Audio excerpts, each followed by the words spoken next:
Well, it's a very good evening.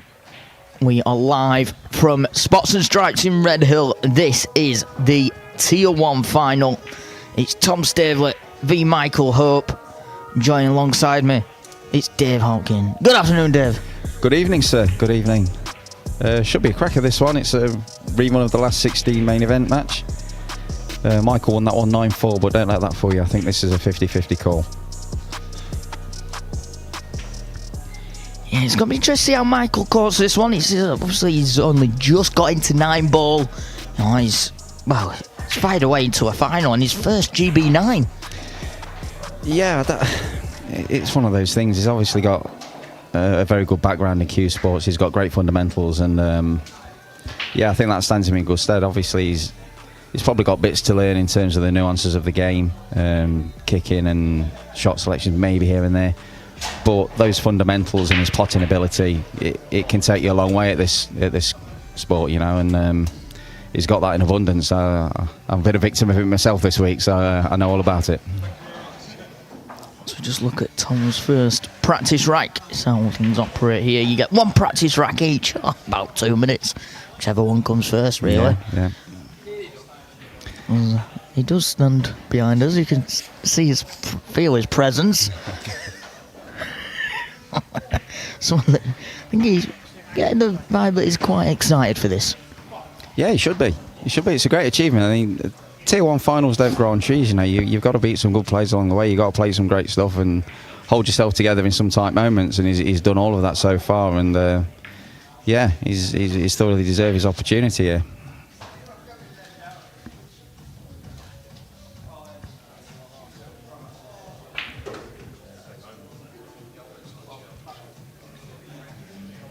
So just as people join us for this final, I just want to thank our sponsors and partners, Clash Steel Tables, newly brought in with Nigel, who runs and owns Spots and Stripes, and he's going to be one of the main distributors of this table. Steel block cushions, or that to that effect, is what we're known on the snooker tables. And it's accompanied by the Z9 billiard cloth, which you can also purchase from Nigel and on TYPLive website right now. It's been a cloth that's easy to maintain, easy to clean. You can get that white ball dancing around the table. How have you found the tables this weekend? They've been superb, to be honest. Not what you get in your regular club, let's say. They play. I wouldn't necessarily play tough. I mean, I think the pockets are 4 1/4 inch, but because the cloths are quite sliding now, they can be generous, but they can also make you look very silly if you don't get things quite right. You know, and then the key to this game is about the cue ball control, as we all know. If you make things easy for yourself, then you can get into a rhythm. But like I say, if you're not quite in line, if you have to force something, they can still make you look a little bit silly. So, but yeah, I think they've been fair. I think that they've been running superb. There's been no sort of, you know, major roll-offs or majorly bad bounces on any of them. But yeah, it's not your standard club.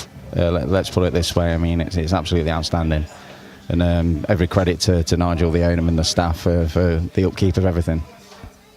Yeah, certainly I can only echo that. It's the presence of, weirdly, that you are in a club. You have to remind yourself when you're in a club. We did get that last night during the final of the main event, that we were reminded that we are in a club and that it's still open to the general public. But unless with this arena that we're in for this, it's certainly brought up the fact that it's a nice feel. It brings it to a tournament, not just a tournament absolutely. In a club. Yeah. It feels much more than that. Yeah, absolutely. I mean, this arena stage is absolutely elite, to be fair. I mean, you know, there's a few seats around each side. You know, probably room for more standing behind, sort of thing. And it's as good, if not better, as some of the Euro Tour setups I've been at over the years. Yeah, it is that good. Just the pre-match traditions take place. Ben Grady, who's been doing a fantastic job alongside us in the media department with the videos and the photos, taking ones of the handshake and the trophy. Got to say, I'm very fond of these new style modern trophies that we're seeing a lot now in Q Sports. These little glass trophies. Certainly ones that you think will look nice on the mantelpiece. Yeah, they would look nice on the mantelpiece. Hopefully I might get a chance to keep one day. I think Michael's have a knock. Tom's had his practice, right? But yeah, it looks like out of the back pocket, out of the front pocket. Yeah, Michael's going straight in. No warm up. Yeah. Yeah, we're down on the line in this Tier 1 final. Looking like Michael's. It's Michael's calling the first rack. It is a race to 9 in this final. Either it's going to be a 50-50 match. What are the people at home thinking? Put it in the comments. Let us know what you're thinking. Who are you cheering on? In the Tier 2 final, we had one for Uncle Gogo, as it was nicknamed.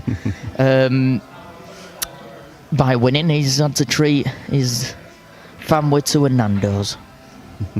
Is there going to be any more comments like this tonight?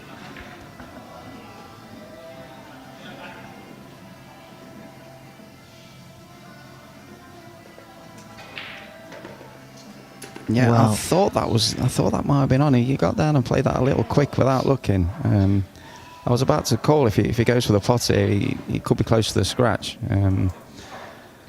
Tom with the ball in hand, first rack here, and everything's in the open.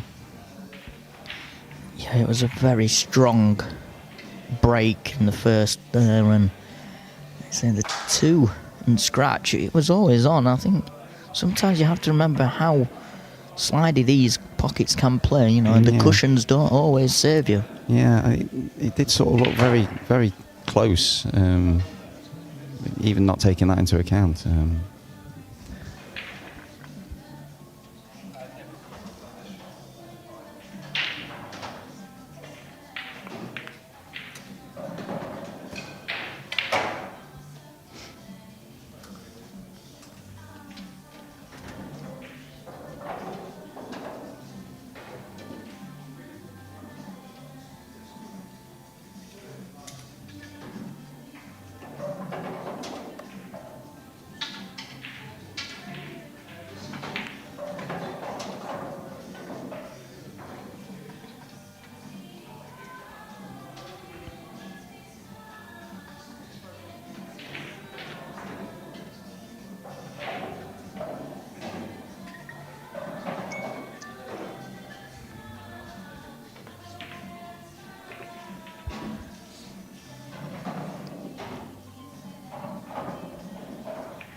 Nice one out here from Tom so far, nicely controlled.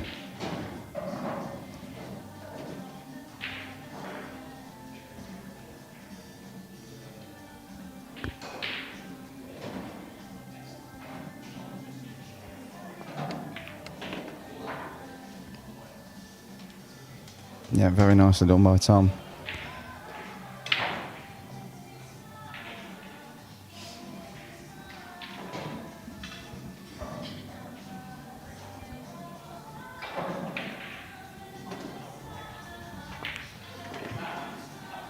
Well, an early mistake on the 2 has cost Michael the very first rack. Tom Staveley leading 1 rack to 0 here in the Tier 1 final. Tom's route to the final was quite an interesting one. Started off with a victory over our main event champion, Stephen Ellis. A 9-4 victory there, and then in the semi-final, he beat, Michael's co-worker, So effectively, Joe Prince don't beat Joe 9 racks to 4 in the semi-final to then book his place in the Tier 1 final.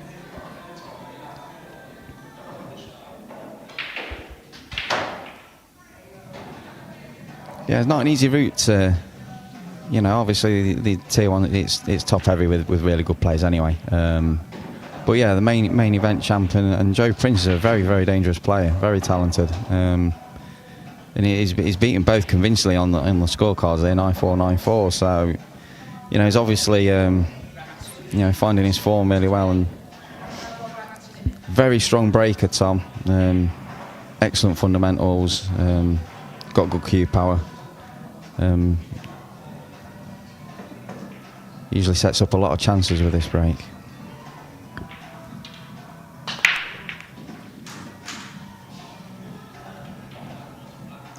The 9's sat in place, the 1's found the middle, the 2's accessible.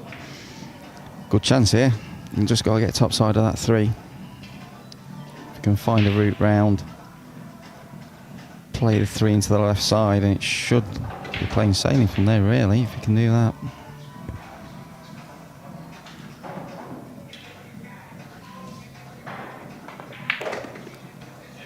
All that Michael can do in the back is just sit and, well, probably see this one out. Yeah, he's played that well. Didn't have too much angle to work with there. Use the spin. If you can't hold it, you might just bump the 4. Yeah, he was able to hold. He's held that really well. Nice touch.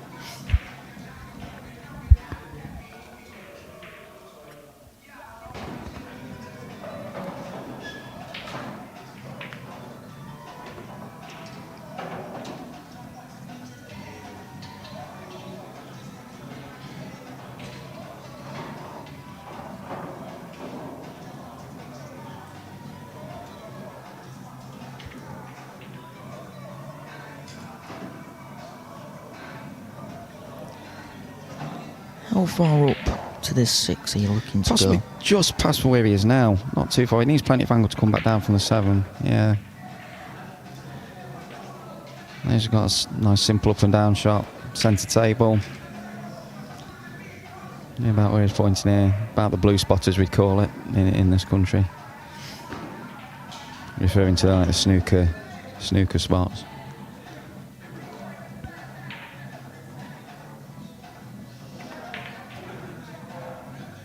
Perfect.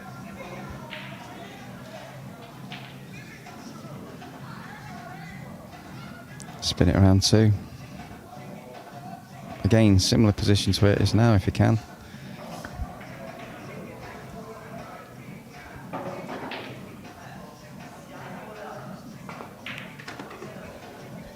Oh, he's gone the longer route.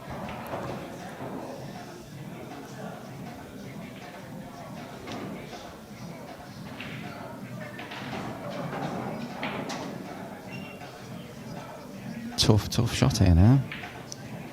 Not quite tight on the rail, but very close to it, just off straight. His fundamentals, I still fancy him to make this. His fundamentals are always solid.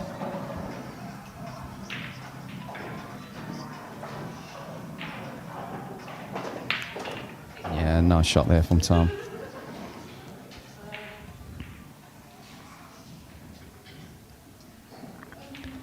Bear down on this 9 ball for the first break run of the match.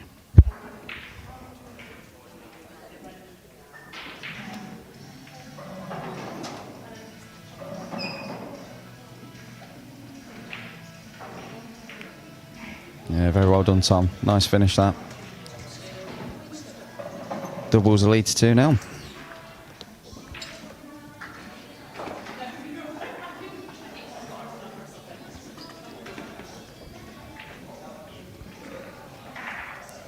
So we spoke about Tom, but what about his opponent? His route to the final? Well, Michael Hope's final run, not like this. In the quarters he played Carlo Blasi, beating him 9 racks to 5. And then the semi-final, It was one that he even said himself he did not expect to win. He beat Benji Buckley 9 racks to 7. Yeah, Benji's a prolific winner of Tier 1 events over the years. I think he's been in 7 or 8 finals, and he's won a good proportion of those. And Ben was 7 up in that match as well. Missed a couple of chances, but Michael got the chance presented to him, and he took them out well.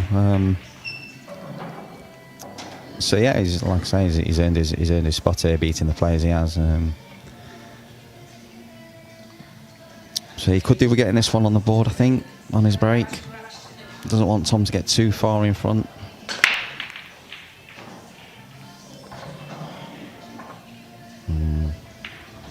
Didn't seem to strike that well.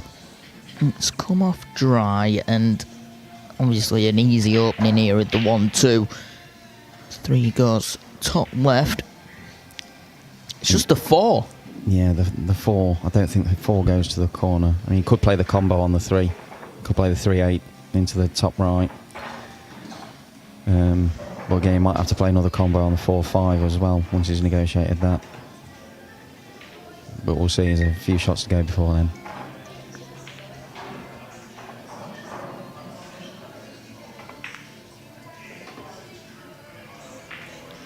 Look at that Camerango again there. Yeah, it's going to be a 4-5 really, unless he uses the 2 here just to nudge. I don't think that's on. I think he's... unless he's might have half a pocket to slide that 4 into. We'll find out further down the line. Can't exactly see from the views that we've got.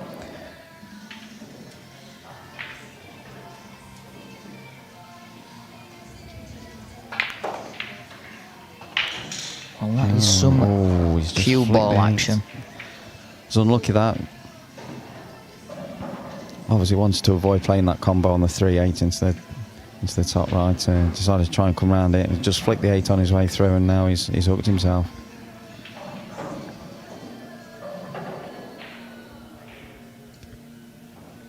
Might be able to get a thin edge, I'm not sure.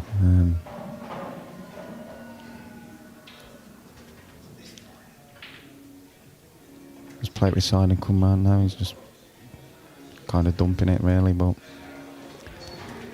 I think this 3 might go through into this bottom left pocket.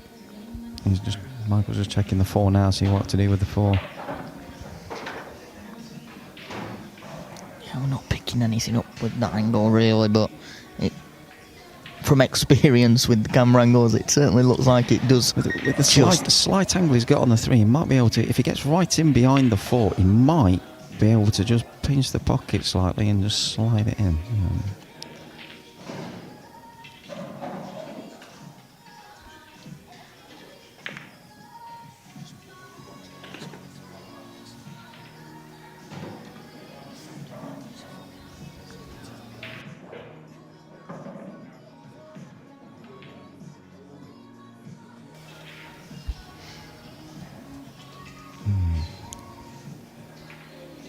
I'm not sure he can't really play the combo from this angle, I wouldn't have thought. He might be looking at the camera. Looking to play off the 4 onto the 5 and make the 5 here. Yeah. It was a tricky situation, that. Tom back at the table. Tough opener.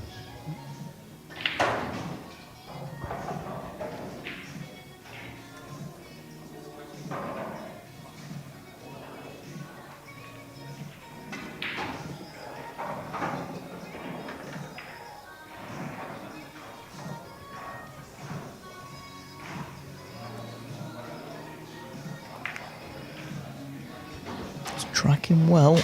That's a great shot from Tom. Not easy at all, that. He's just opened the whole rack up with that.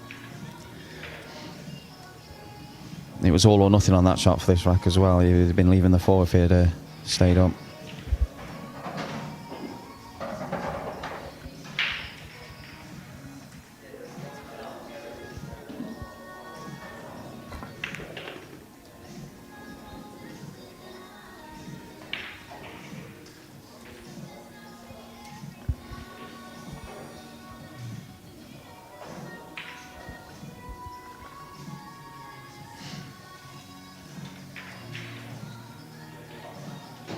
he'll just play a little stun shot here and play the 7 up to the top right afterwards.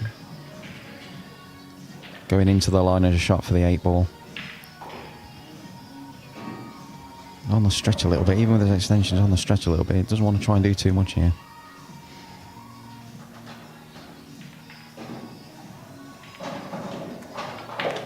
No, he zigzagged there, that's a good shot. Wasn't sure he had enough angle to do that, but he's played that well. This leaves a nice transition here to the 8 as well, so as I said, a very nice shot to create the angle.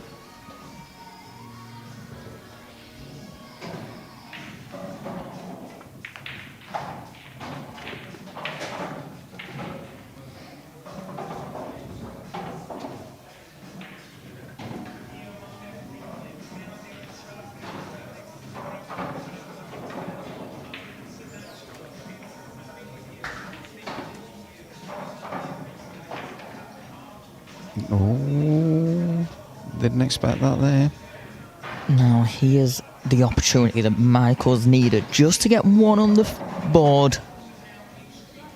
It's quite deep in the pocket though. These can be quite tricky to negotiate. Obviously the pots are given, but controlling the cue ball, if he just happens to catch the point of the pocket on the way in or out, it could make it tricky. He's just overdrawn it a little, but he'll have it to the... Oh, I thought I was going to pull up a little sooner. He's got a tricky one to the right centre here.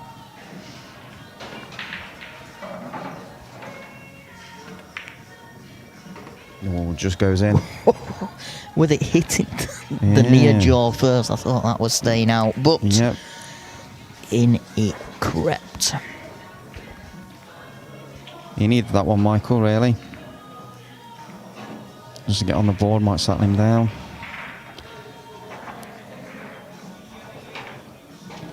Well, here's some highlights from what was day 1.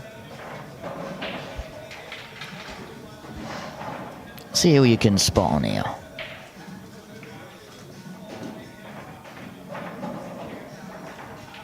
What a matchup that was. Imran Majid v So Shaw in the first round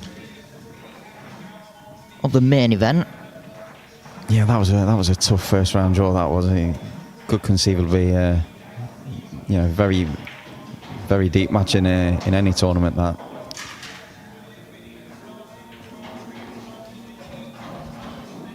It certainly made some opening drama. Drama? Well, that's been the focus point of this weekend at the GB9, and I'll tell you something, it's brilliant to see because it's put it on everybody's socials. Well, this is it. There's no such thing as bad publicity, is there? That's what I've been saying. Yeah.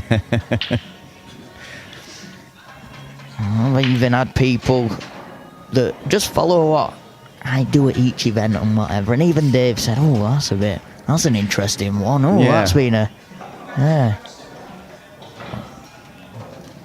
It's when people don't talk about you, that's when you've got problems. Exactly that. And, I was saying to Dan earlier that if this event just went all smoothly, but just quiet under the radar, nobody would have really known that it even happened. Yeah. In terms of the GB9 being back. Yeah, absolutely. But it's back, and it's back with a bang. Absolutely. Literally, in 1 or 2 cases. Exactly. There we go.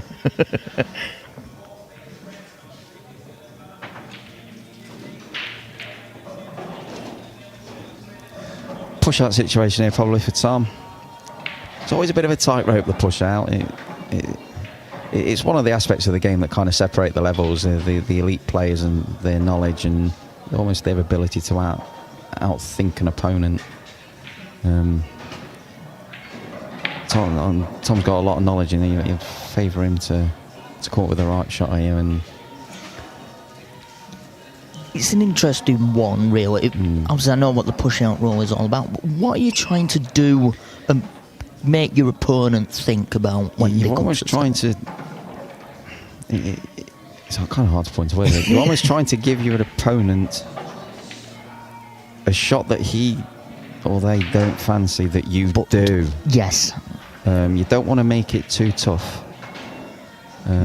Which here... Yeah, Go on, sorry. Obviously here he's either... It's pushed into a jump here.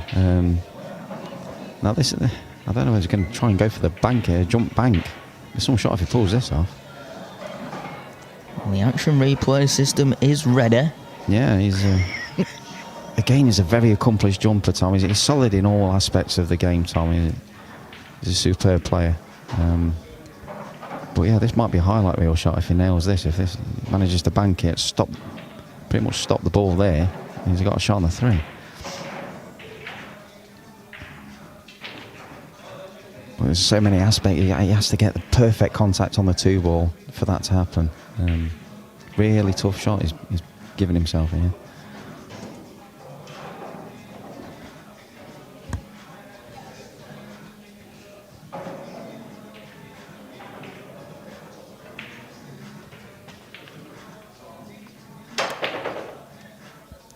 Oh, he's hit it well. He's caught it well. And he's got the cover as well. Cover. I think. There ain't much. No, there's nothing. Yeah, just looking at Michael's expression there, he's not liking the look of any of this.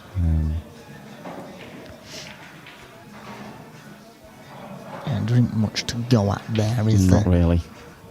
Not really. I mean, bit of a hit and a hope. Possibly, yeah. I mean, no. Well, he's caught the 9 full. That's the shot. I know he's inexperienced at 9 ball, but you'd expect him to at least contact the 2 ball first. He's a good enough player to judge that shot slightly better, I think. Tom with ball in hand.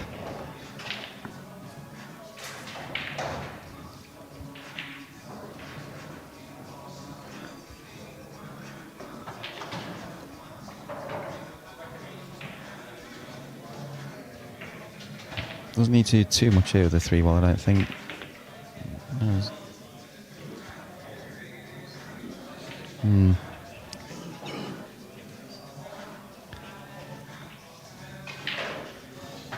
As he pushed on, virtually straight in combo for the 4-5. Oh yeah, he's just nudged the 5 ball into a position there. He's just got to come up. Sort of on the line that he's at now, really. Yeah. Well, for a player with Tom's ability, this is virtually unmissable, I reckon. Yeah, it's one way to rack up a frame.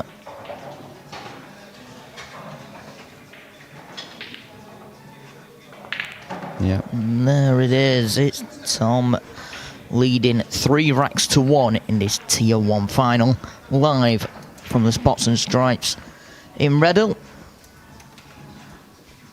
I'm Jones and Dave Hopkins here with you on the microphones. What's your verdict on, what's your experience been like at the GB9 this weekend? If for all the people that are sat at home wishing they were here, how would you describe it? I'd describe it as good enough to get yourself here next time. But yeah, it's been superb. Like I said earlier about the club, it's outstanding. It's set up well for tournaments in terms of the quality of facility and the setup. There's been a real nice, fun, feel-good factor to it as well, like it had been previously when it was running last in 2022. A lot of the usual suspects here. A lot of new faces as well, you know, a lot of the players that play the total 9 balls down here, and some of the other series around London, at London's Finest and Tooting, or you know, there's a thriving scene down here in the southeast. So there's been some new faces. I played a couple of guys in the main event from those tournaments, and yeah, they can play. I mean, I got through both matches, but they weren't easy at all. So yeah, I mean, Michael's won himself. You know, he works here and he's new to 9 ball. He's given a GB9 a go. I'm pretty sure he wants to give it another go with the success that he's had this week. But I've heard nothing but good things really from everybody. So yeah, more of the same really. Hopefully it can build up in terms of numbers to where it was before, around, you know, the 100 mark where it was a couple of years ago. Yeah, I've heard, while I've been here this week, I've heard many stories from the times when it's at Telford in the hotels. It's 3 a.m., 4 a.m. jobbies. Oh, and, yeah. You know, a community is Absolutely. the feeling that you get from it. Absolutely. It's certainly the feeling that I've picked up from this weekend. The venue in Telford will be missing the bar takings with us not being there, I'll tell you that. Used to make a fortune. That might be it, Nigel. Next time we're here, might be the bar open until 4 a.m. Get onto the licensing team. So that's as we were talking about other things there. Well, that's another good option on a push out, just to tie something up, especially when you're behind. You're not really got into the game too much. So he's tied up the 6 and the 8 on that right hand side now. So Tom's got an open shot at the 2, but there's no run out available. So it's just going to be a safety exchange.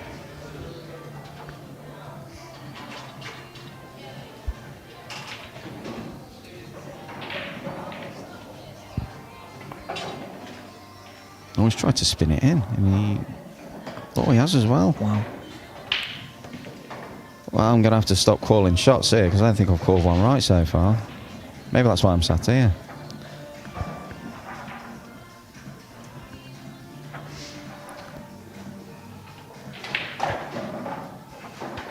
Excellent shot to make that 2-ball from there.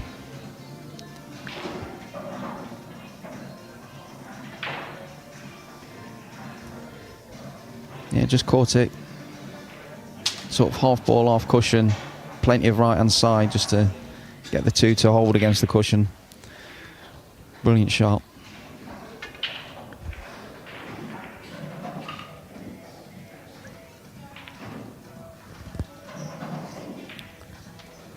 Obviously can't quite get to the potting angle for this 3, so he's going for a jump. He won't have much of the 4 to jump here.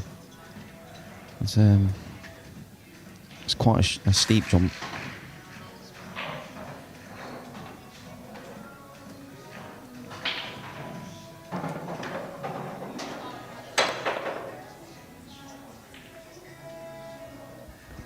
Oh, he's tied up the 4. He might be able to break it out for me though.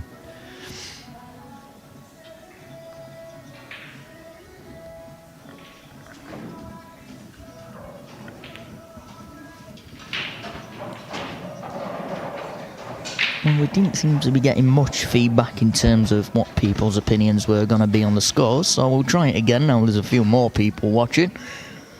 What are people's score predictions for this one? It's a race to 9. It's a Tier 1 final. It's Tom Staveley v Michael Hope.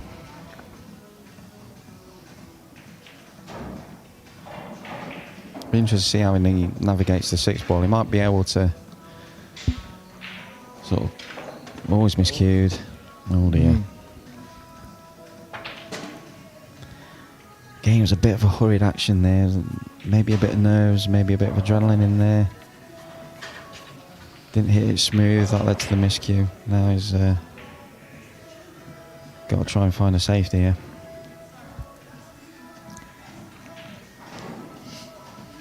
Ryan's gone 9-8 Michael. So has Tash. 9-8 Michael. 2 predictions there of it going all the way.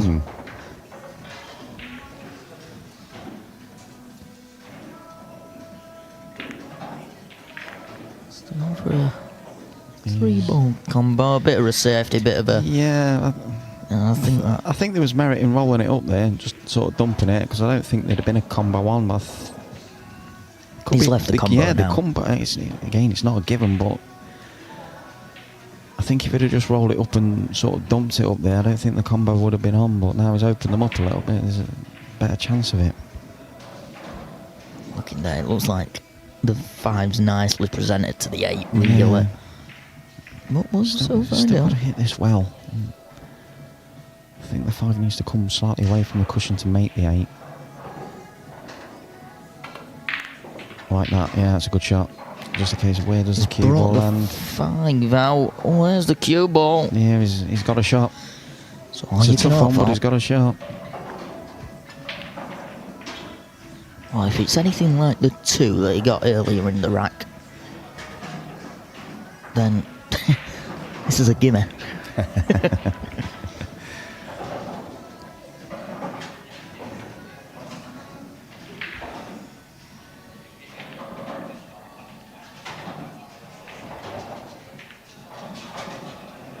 Yeah, nice shot.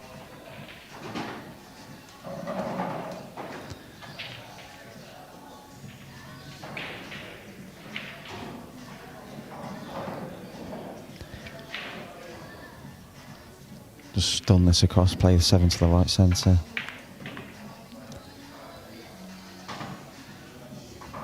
He may end up going, he didn't come across far enough to play, so they might go to the corner now. Or we'll play to the centre and play off, off cushions. I thought maybe just bottom right, just right through a little. Yeah, I think that's what he'll do. I think that's what he'll do.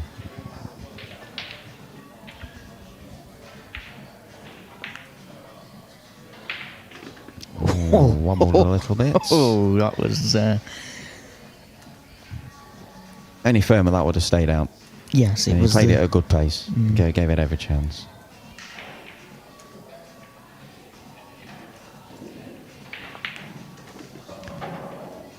Extends the lead to 4-1. He's playing well, Tom. He's in a nice rhythm. He's not too fast, not too slow. Letting his fundamentals do the work. And he's well on top so far.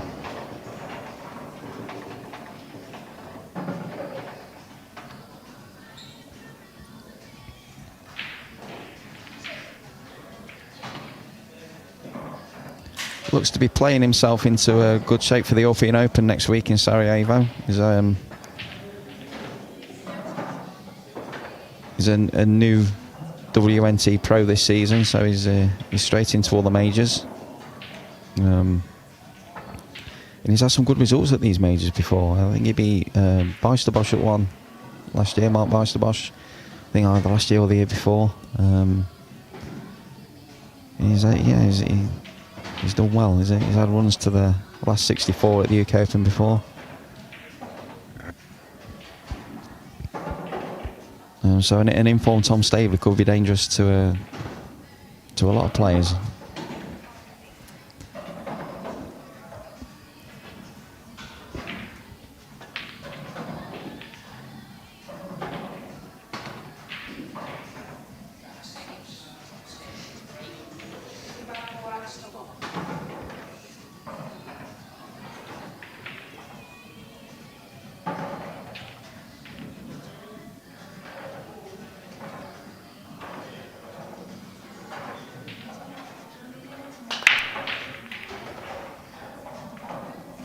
Wide that one ball to the centre pocket again.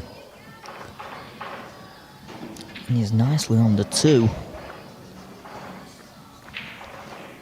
Yeah, that's a fine cut into a blind pocket there. Not.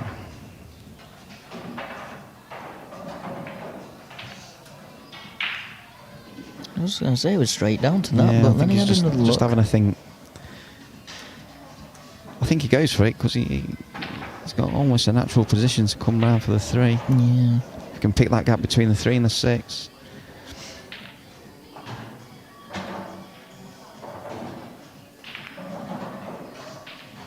Yeah, that was a tough shot. He's got cover again though.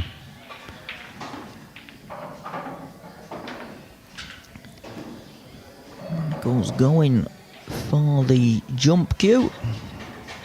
He's finding opportunities hard to come by so far, Michael. He can't really get a foothold into the match. It's quite a steep jump this. Going over the 6 ball, he's kind of queuing over the 6 ball.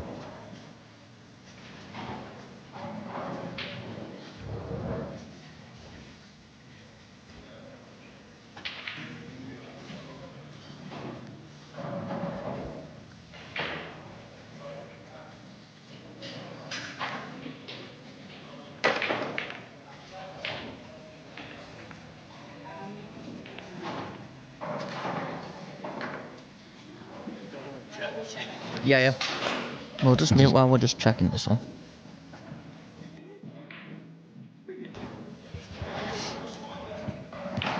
Yeah, just running a check here to see if there was a foul. Referee Julian Roper thought there was a foul, so.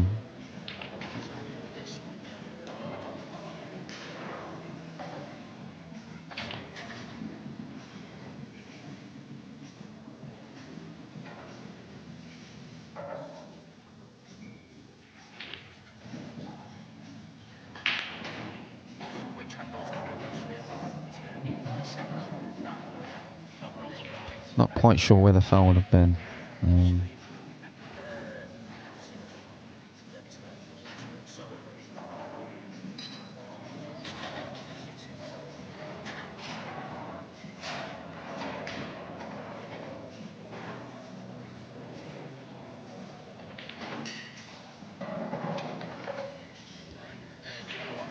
I'll bring it up on the actual.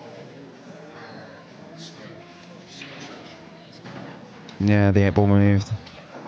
Yeah, it was a good call by the referee there. Just clipped the 8-ball on its way through.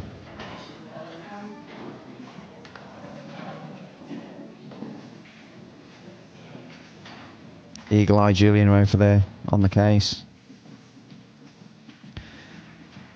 Tom with ball in hand.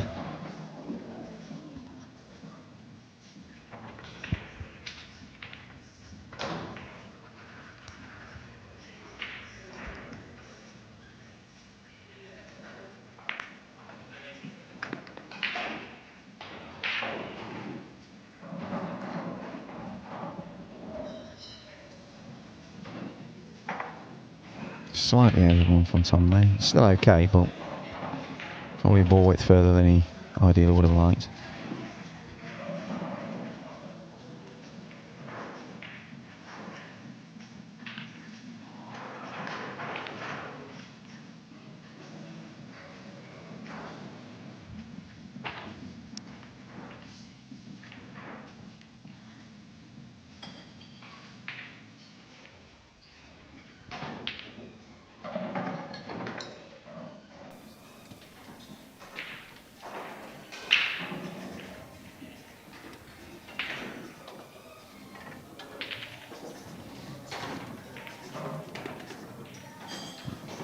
Yeah, that's about as good as he could do there. Played it with right hand side just to check it off the rail. Land centre table. He's got a bit of a thin cut now on the 4. May elect to try and bump the 9 out the way to open up the 7 here. I'm not, depending on his angle and how he sees it. Yeah, I think that's right. Yeah, he's done it. Either on the way in or on the way out, but now he's got a tough queuing shot here.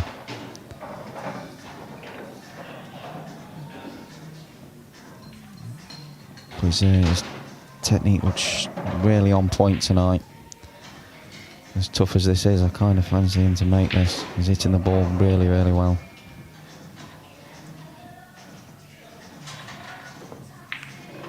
Never in doubt, great shot.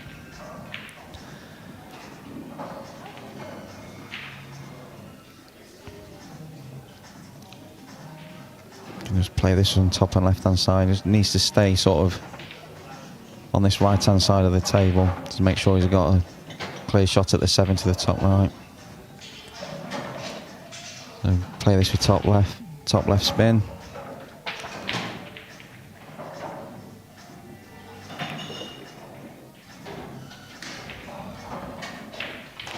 Not sure if he's on it.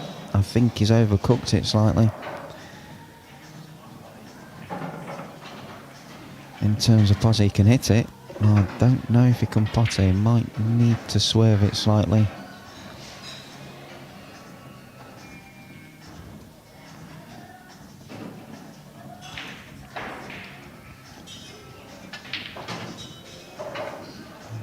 We'll soon find out what his view is when he gets down.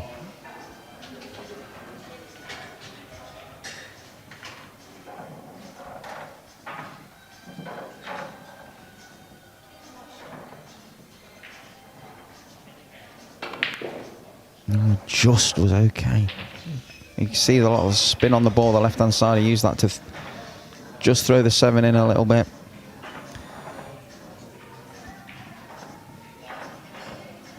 So one good shot here and he should be out to 5-1.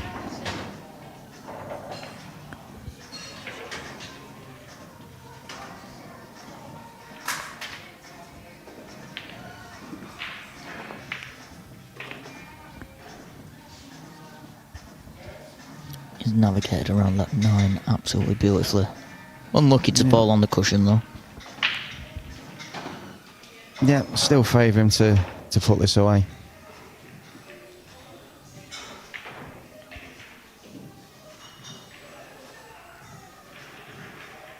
Just stay nice and still on the shot and it should be 5-1. Yep, nicely done. Another excellent clearance from Tom. He's really looking the part tonight.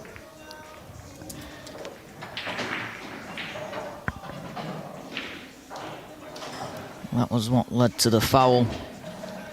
Thankfully, I didn't delete the clip. Nearly did. Credit to Julian there for spotting that. It was right on the case. Yeah. Yeah, it was a great call.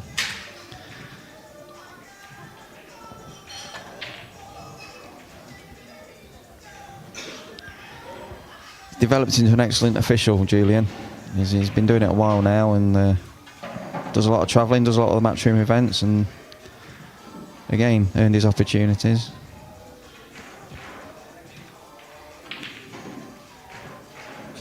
Did warn me for soft braking this week, which I weren't too happy about because I just mistimed it. And he come straight over. Couldn't wait to issue me a warning, bless him.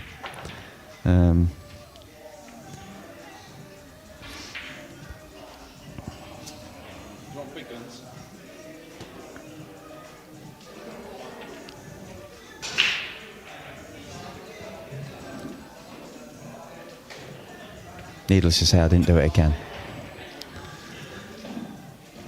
The soft break's an interesting one. So, what is a referee looking out for on a soft break? I think it's more. See that? I mean, there's no way you could ever interpret that as a soft break.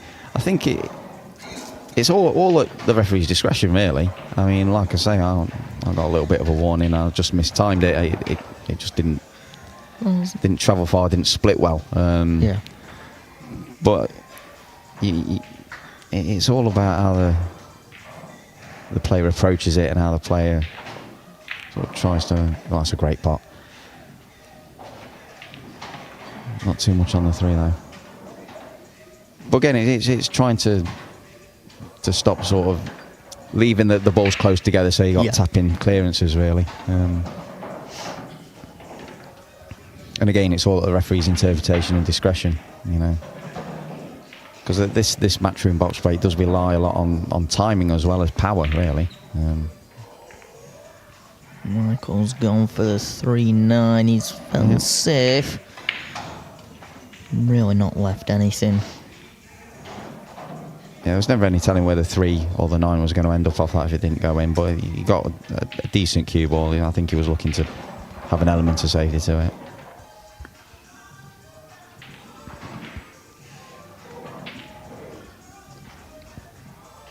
(3-7) bank on. I'm not sure about that. I'm not sure about that.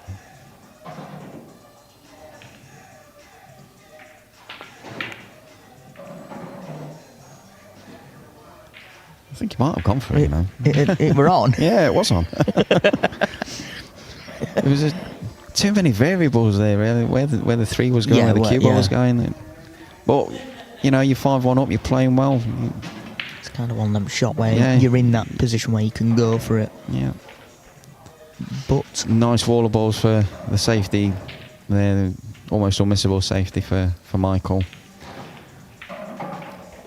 I think he would have liked it to be a bit more tighter to the 4, 9 and 6 though, to stop, take the jump out of the equation.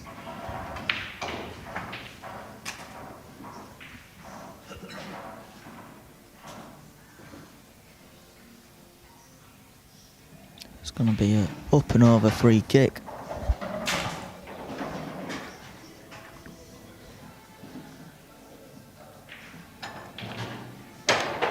Oh dear. In Rose Ed.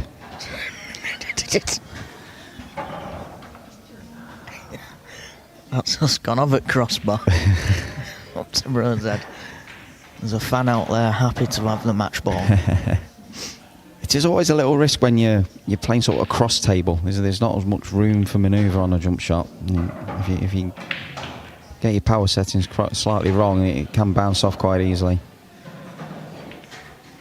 But ball in hand chance for Michael. Kind of feel he needs to take this, stay in the game.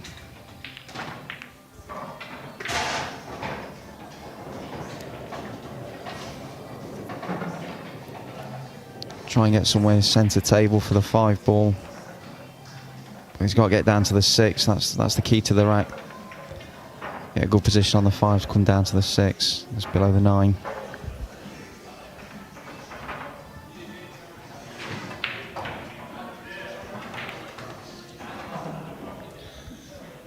Well, he's overcooked that. Yeah, I think he's overcooked it.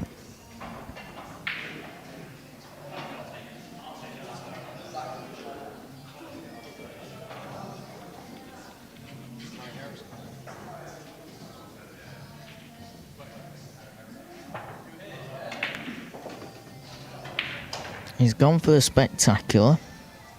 Around the house, he's got something. Yeah, he got a flick on the 7 there that's brought it back down, but I think it was tracking towards a reasonable position anyway. It was a good shot.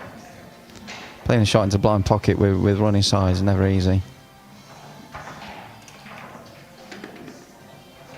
Yeah, because he was below the 6, he was always bumping the 9, so he's kind of taking what the table was giving him there and he's going for the long 7.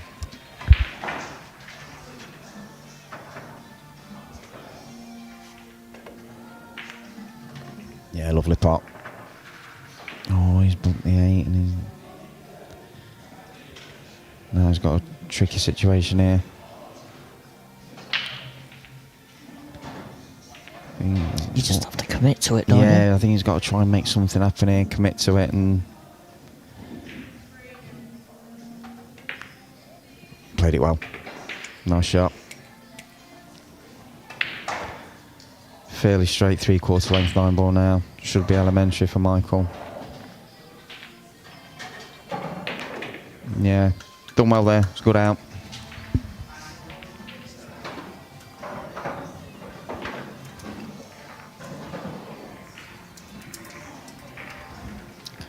Well, these are the highlights from day 2 as we crowned a main event winner. That man there, Stephen Ellis.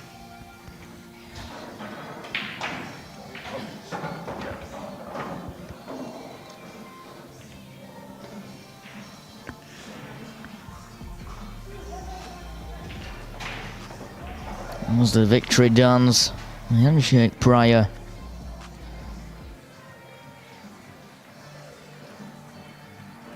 The trophy lift.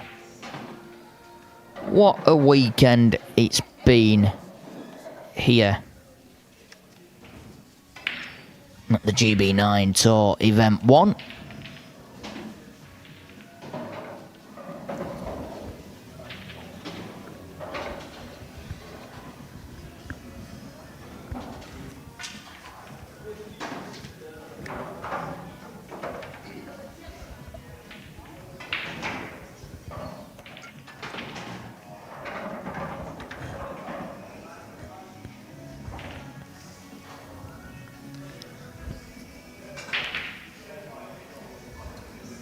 So Dan sat next to us.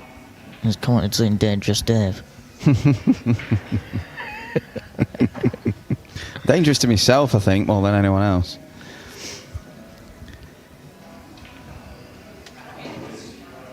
Well, little birdie tells me that you've played in every GB9 event. Correct. Since 2008, when it was That's formed. some going. It is. Some dedication. It is. It was a joint record until this event. Adam Stevens, who was the former chairman of GB9, he played in every event, and this is the first one he's missed. And we did have a pact that when one was going to miss one, the other was going to miss one. So what happened to that pact? Well, You didn't want to miss it. I didn't want to miss it, and there was the lure of a UK Open spot being available that really forced me to go back on my word. And I'm glad I did, because I got the spot, so, you know. Yeah. So if anyone's listening- sorry, Adam. I sold you out, brother. If you're listening, Adam, I'm really sorry. I sold you out. But it was worth it, quite frankly, because it's been a great weekend in a great place around great people, and I got my UK Open spot.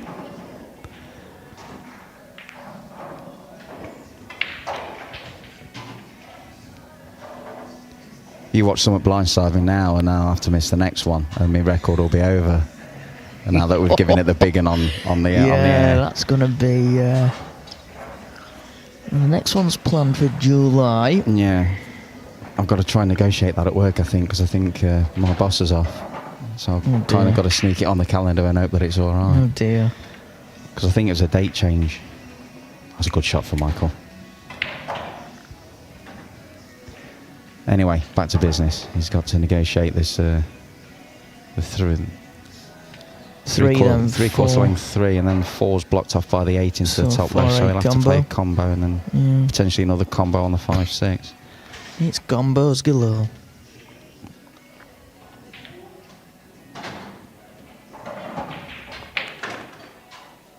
Oh, he's decided to play up. Not sure what his thinking was behind that, whether he was trying to play up table, play the bank, or whether he was trying to come round to play it into the bottom left. I was looking at playing it down to the bottom left. Yeah, I think he's got no option here. I don't think the bank's on from here. I think he's got to thin cut it down to the bottom left. There it is. That's a great shot. Cracking pot. And he's got to negotiate this combination. 5 onto the 6 from distance. Controlling the 5 is going to be the hard thing, obviously, but yeah.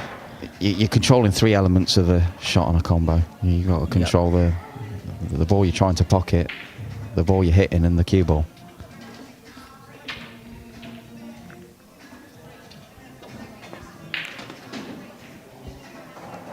He's certainly committed to that. He's come out well. He's committed to it.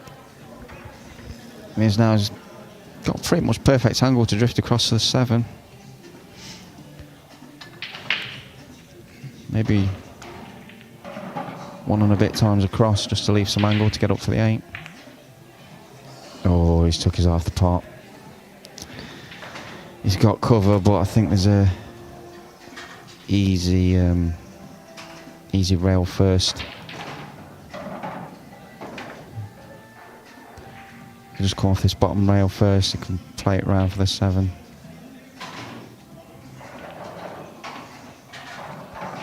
Plenty of right hand spin.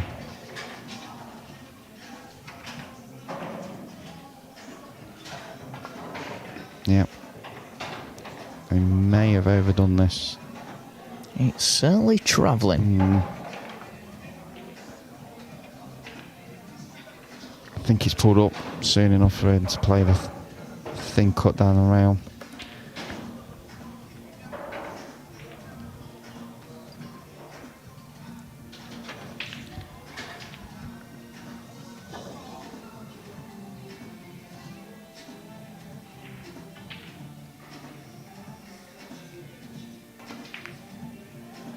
Nice shot. Needs another one here though.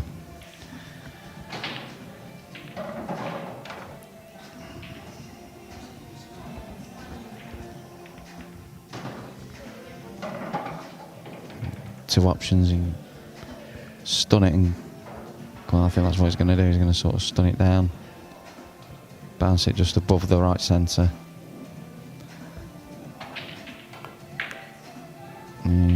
Missed the 8. Tough shot from the position he was in.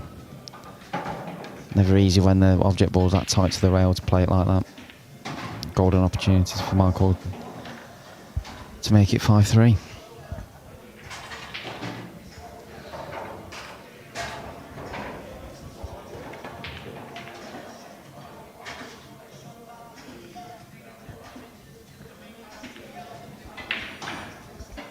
Played that nice, should be an elementary 9 ball. Yep. Gets to within 2. Could be game on again here. And within 2, Michael goes in the Tier 1 final live from Spots and Stripes in Reading. This is the GB9 Tour. It's back, and it's back with a bang. I think, are they having a little break? Or is it just Michael that's just nipped off? I think it's just Michael's just nipped off. So we'll join you back in 2 when everyone's back in the arena. Don't go anywhere.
Back.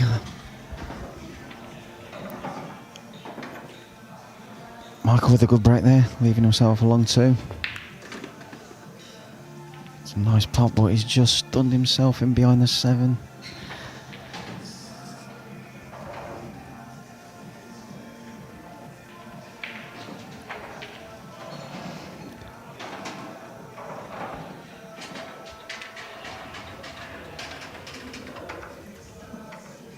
Now the shot that I think a lot of the elite players would look to play here would play across to the left-hand rail, come off the second rail and try and make the 3 in the bottom right, because he's heading up towards the 4 automatically. Not an easy shot, but it's one that's definitely makeable. I think that's what he spotted. Yeah, he's tried the right thing there. Not a bad outcome. But the first shot was where the problems were there.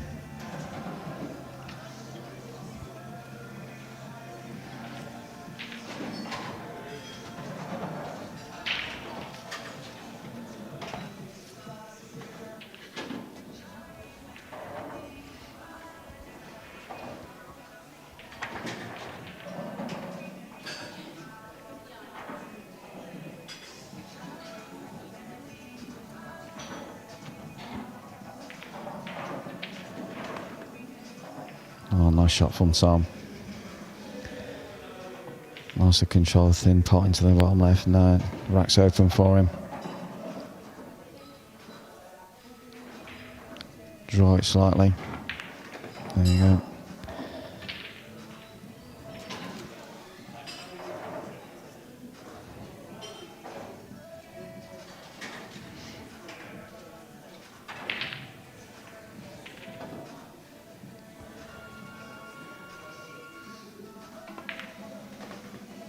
Yep, taking the longer 6. He's got a better angle to land on the 7. Didn't try to do too much there. Took what the table gave him. Just done this one off the rail. Leave himself nice on the 7.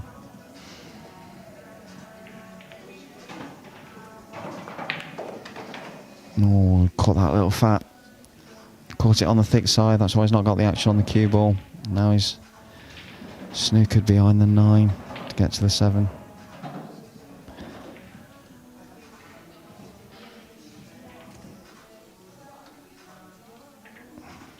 Going for another jump.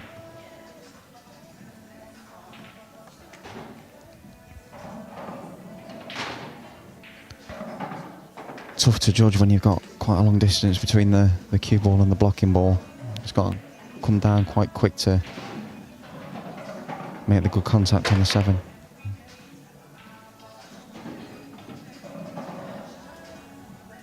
Oh, he's not had a bad outcome here at all. Awkward cueing. Sort of kind of over the 8 ball. He's got a thin cut.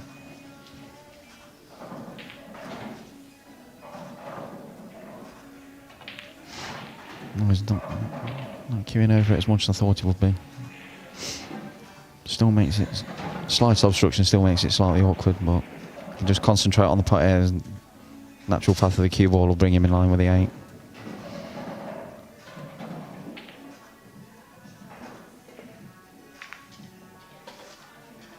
Yeah.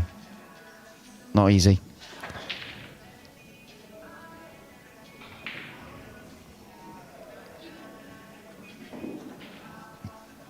Tom gets a second chance to finish off this rack.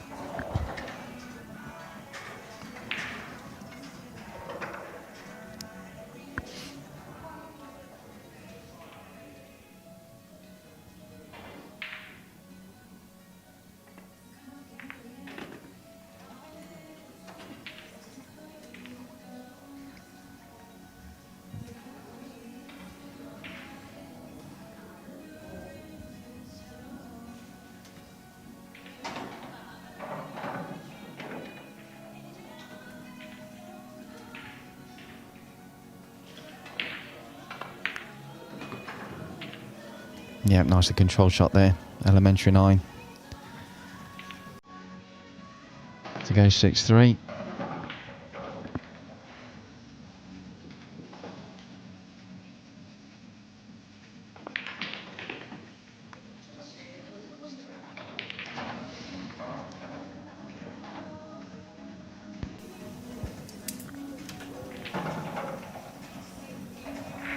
Well, as much as we thought Michael was getting there, within 2, well, that's as close as he got, really. And the comeback so far. Yeah. He had first chance in that rack as well.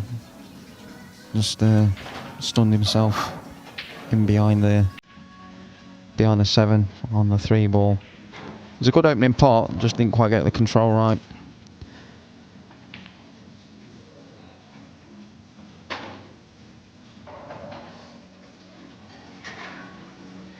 Tom also made a mistake positionally as well. He hooked himself on the 7.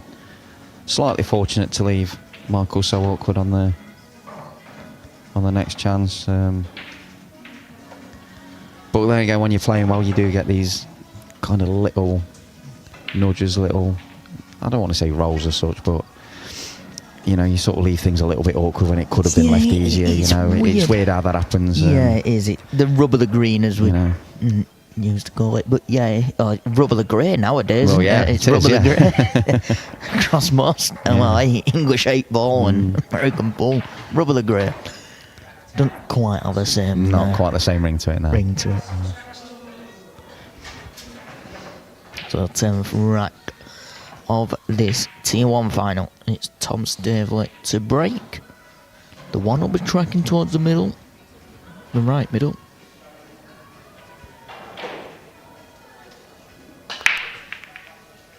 Oh, it's just held out, but it's had a nice kick off the 7.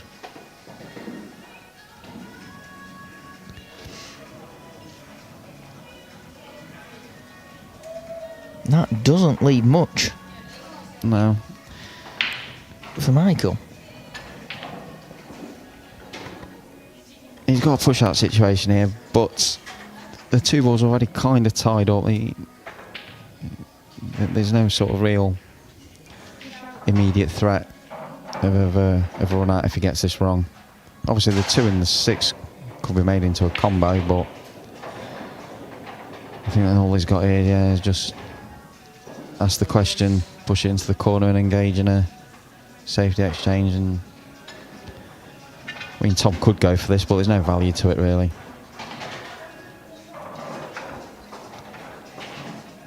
But then again, I've been wrong several times in this match so far. So what we're going for here is a pot. I reckon it can go top left. He could, but like I say, and then it's the he's value. just going to give it, it's the value on but it. I'm just trying to say how he could be wrong in there. It's going to be a safety battle. He's going to scut this top left. White ball's going to go Korean round and then leave a 2-6 combo. I'd be half tempted to give this back, just to see what Michael could come up with and put the pressure on him. He's having another thought about it. Because Michael's the one under it here. He's 3 behind. He's giving it back. Yeah, he's not really getting a foothold in the game at all, Michael. His chances are hard to come by, so you sort of say, okay. Yeah, because it's no gimme, is it? So you may as well put him back in. And even the safety is not too easy. Obviously, depending on how much of the one, I think he can see the one full ball, but.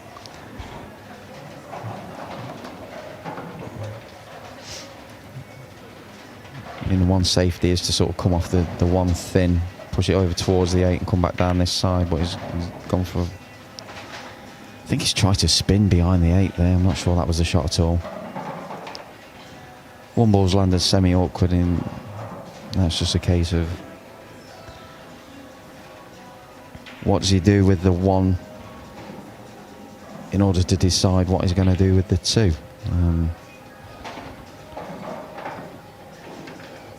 I mean, it's quite thin, so control's limited.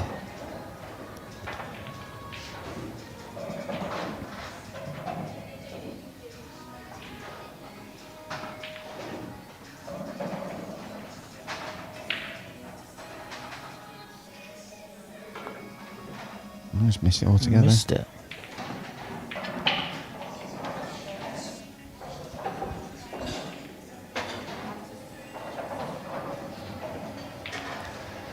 His hands were forced there a little bit to try and go for sort of a firm, very firm cut, just to sort of take it up and down, land somewhere near the 2. I don't think the situation presented a clear plan, but here is Michael's got a chance to maybe land perfectly on he's either going to try and break them up or land perfectly on the combo. He's broken them up.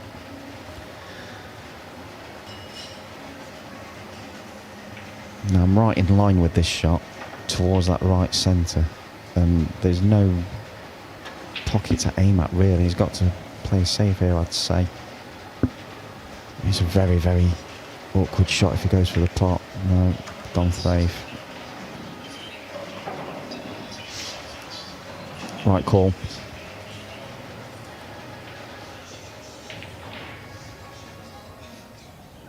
Imagine his TD being the one that starts playing videos out loud on his phone.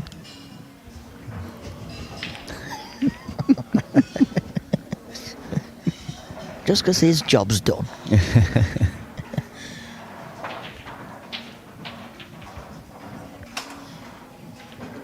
Let's see.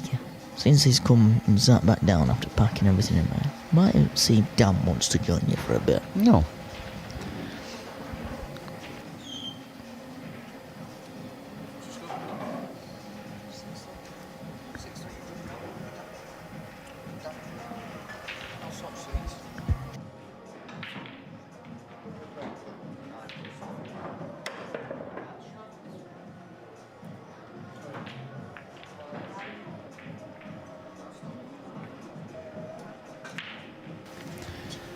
Quick switch in the commentary.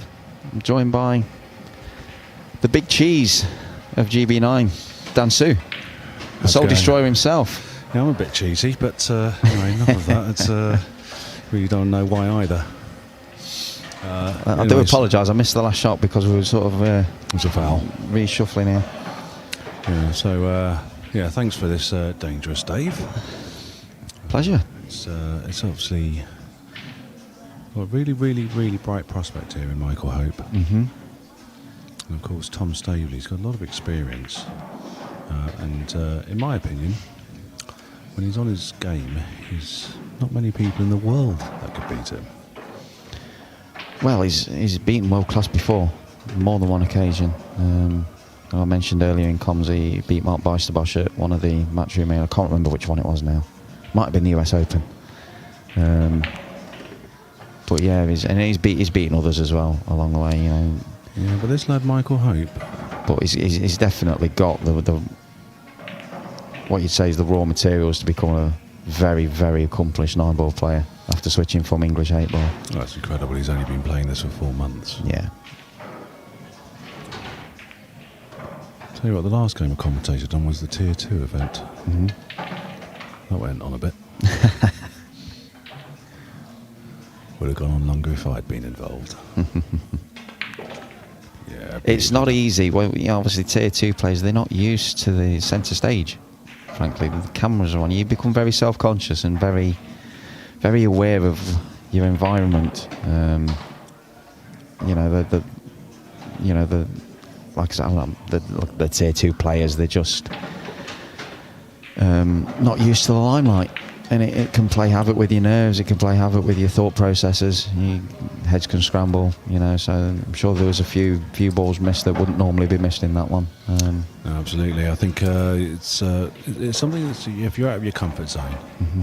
and the more you do these things, the better you become at it. But, absolutely. You in know, all honesty, GJ, I mean, we all know he loves the limelight. Mm.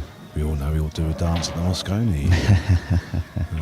But certainly Glenn was feeling the pressure. When I shook his hand at the end of the match, honestly, I just thought like an electric bolt has gone through him, honestly, because he was shaking so much. I think the thing with Glenn, I think that was his maybe 3rd or 4th Tier 2 final. He's been in them before and he's lost them. And I think, obviously, you know, not say it gets in your head, but you sort of think, you know, can I do this? Can I get over the line in a final? Can I snap this one off? You know, and he definitely played. He definitely played better than GJ. Mm-hmm. He's got this interesting rhythm where he plays almost too quickly for my liking. But once he's in his flow and you can't stop him, then yeah, he's pretty dangerous. A very good putter. I mean, it looks like it's very unique in terms of his technique. Let's say.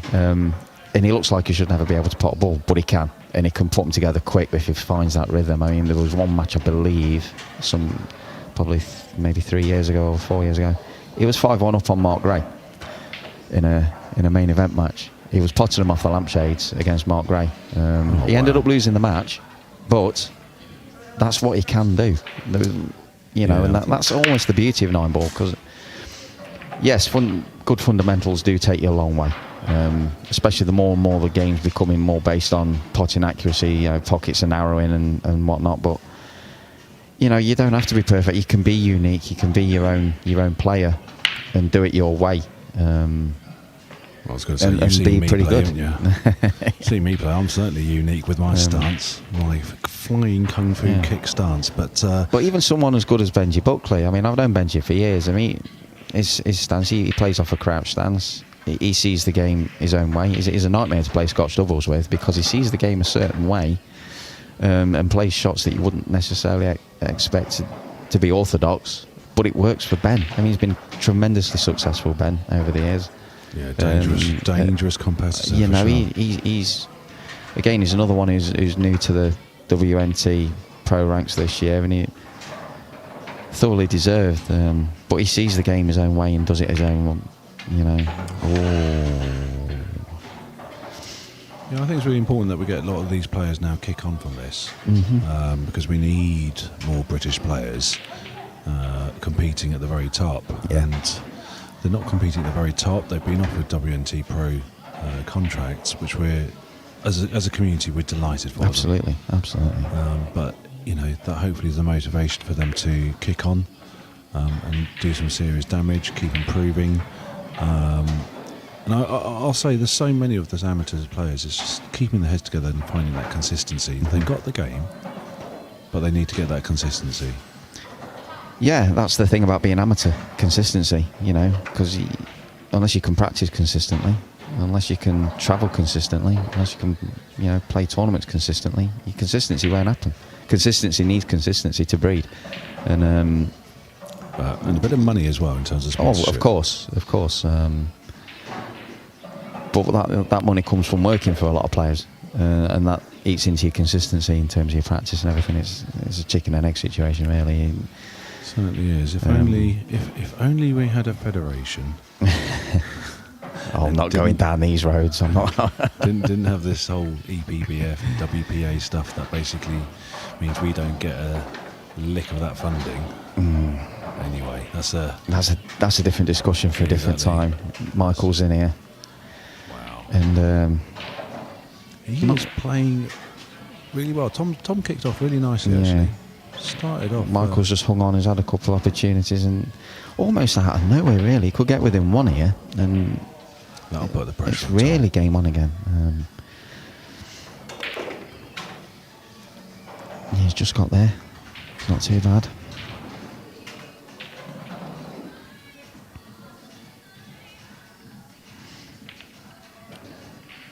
Key shot, this one. Yeah, I think he. Does he run into the 8, or does he sort of play with deep draw and come off the rail with some left-hand side? He's bumped the 8. Played that well. Yeah, nice shot.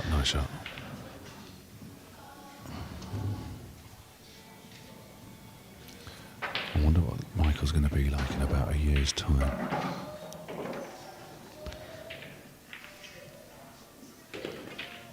Well, he's in a Tier 1 final already, which I said to Sam earlier, they don't grow on trees. They're very difficult to get to.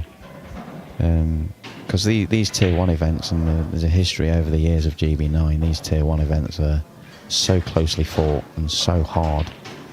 That was a lovely shot again. He's starting to find a bit of rhythm here, Michael. But yeah, they're so hard fought from the start, from round 1. In sort of like the latter couple of years of GB9 from when I was playing before, you could almost make an argument that the Tier 1 at GB9 was probably the toughest amateur event in Europe, just purely amateur. Wow. Because the levels that were being of the players in them were just phenomenal. Well, certainly I've been impressed. As you know, this is actually my first GB9 event. And of course, very grateful to all the players. Hopefully some of them are listening in today, but there have been so many players who've given me so much feedback, advice, suggestions, bit of history about GB9, of course. Dave, you've been absolutely amazing in giving me lots of advice and suggestions and history. But there's a heap of other players who I'm just so grateful to. I've got so much time and respect for, so that I could try to bring something together that encapsulated the spirit of the old GB9, but also provide a new era as well. So on that note, I'd love to thank Adam Stevens. I met him for the first time a few weeks ago, and we spent probably about a couple of hours in my car park just chatting GB9, getting to know him, and I've got so much respect for him, what he achieved at GB9. I'm obviously gutted that he's not involved anymore, but I hope that the event this time round has somehow encapsulated a bit of a spirit of the old GB9, and also shown the start of a future for GB9 as well. Well, from my perspective, and I'm not just saying this because you sat next to me, you've delivered. It's exactly how it's felt for me. It's there was always for a long time and you mentioned the word community earlier, a community feel to GB9, and that's not gone away.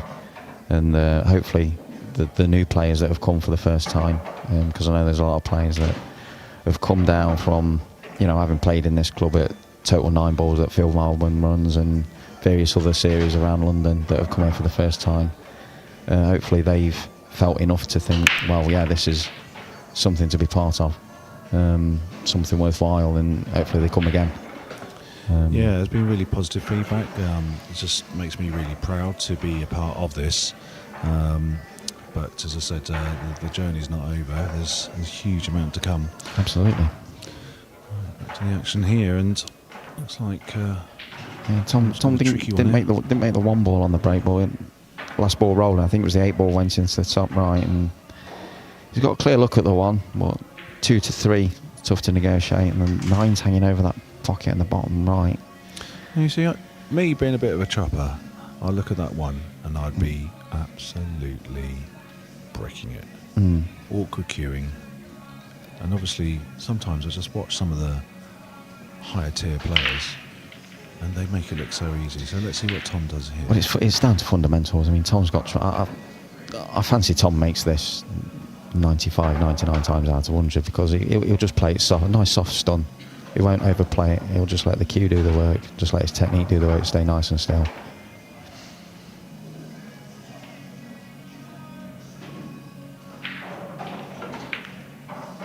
Just like that. See, I would have dogged that. But would you have played it as soft as that? Or would you have tried to stun it while you were queuing over a ball? Difficult one, really, because, like, don't get me wrong, I've got years and years of experience of playing this, and yet sometimes I struggle. To understand which is the correct decision. And then when I sort of play against the top, the better players than me, they make it look so easy. It's incredible. I mean, I practice with some players down in Tooting, and you know, there's players like Sonny Garib, for example, makes the game look so easy. It's incredible. Oh. Wow. Wow, this is starting to heat up a bit, isn't it? It is. He pushed the 3 awkward. Well, didn't expect that 2 to drop, to be honest with you. What's your mentality? You've been ahead, and then all of a sudden your opponents come back to within 1 It's frame. the worst position to be in. I hate it. If I've had a big lead and it's getting eaten away, it's the worst situation to be in. You almost don't have a release of pressure until it goes level, or even behind, because at what was it, sort of 5-1 at one stage, 6-2 I think. No, 6-3 wasn't it? Yeah, it was 5-1 I think at one point, and Tom was dominating, and Michael wasn't really getting much at all. But momentum can switch very, very quick at 9 ball, no matter what the format is or whatever. It's a tough cookie. And when you see that big lead, especially in a big match as well, it gets eaten up. This is where the mental side of the game comes in so much, because how do you control your emotions in this? Honestly, it's so tough. Just okay, it is. Lead's been eaten into. Now what? How do you reset and then go again? Again, that's where the levels get separated a lot of the time. You manage to accept your emotions, really. Keep going. Slight over it for Michael on that 3 wall. Could have done with being straighter here or even shorter and to be able to stun off the rail, but now he's got to navigate his way around. He's got that 6 balls looming large in that top left corner as well on the pathway to this. And would you take the 7 to 9 combo? Depends where I land on the 6, really. It's always an option, obviously, with the 9 being so close to the pocket, but great pot. Yep. Managed to get around that 6 ball. It's a lovely shot, that is. He's got a decision to make here now. Does he go sort of towards the very centre of the table to leave an angle to then drop behind the 7 ball to play into the bottom left?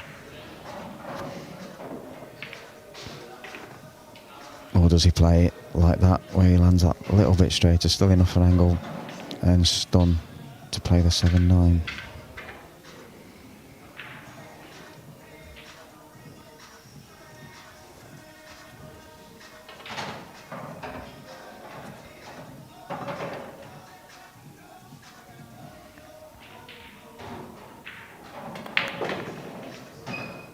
There you go. Yep. No. looks possibly to some as this is a given, but there's a lot of distance between the cue ball and the 7 ball, and a fair bit of distance between the 7 and the 9, but he might be in a position where it's just the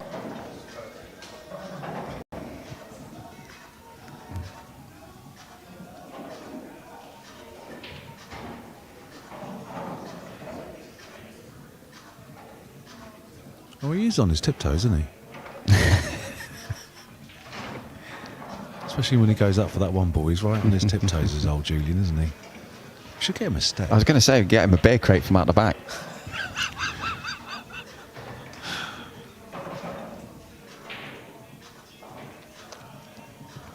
Right. Wow, it's drawn level. Yeah. And fair play to him, he's showing a bit of resilience, is Michael. He is, and when you... I'm not saying... I said at the start it was a 50-50 match, but...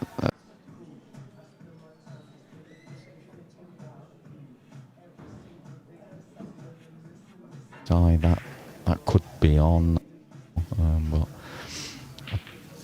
this is interesting, because obviously there's different dynamics in 9 ball and Michael's lack of experience. Be interesting to see what decision he comes up with here. Yeah.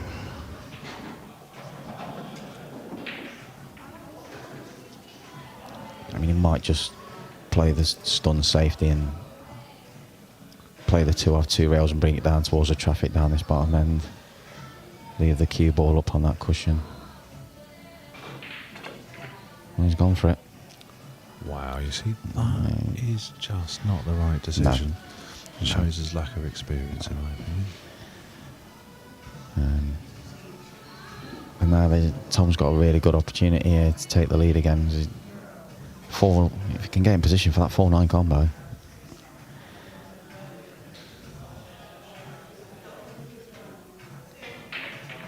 Just see how he reads the table. And then he loses all that momentum and Tom gets it back.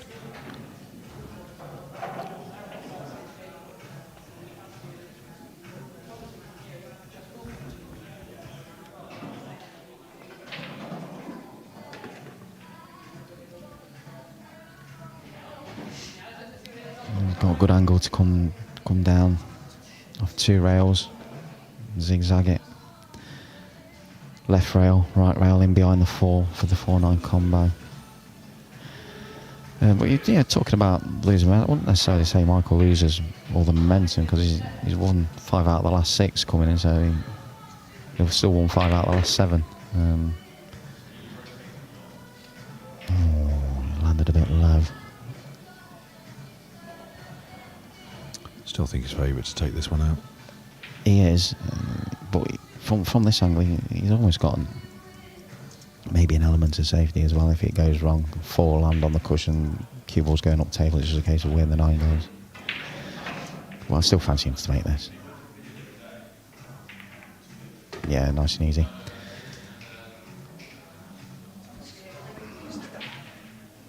But I mean, at 5-1 down, Michael Oak would have taken being 7-6 down. Oh yeah, 100%. You know, so all is not lost. He's in the game, you know.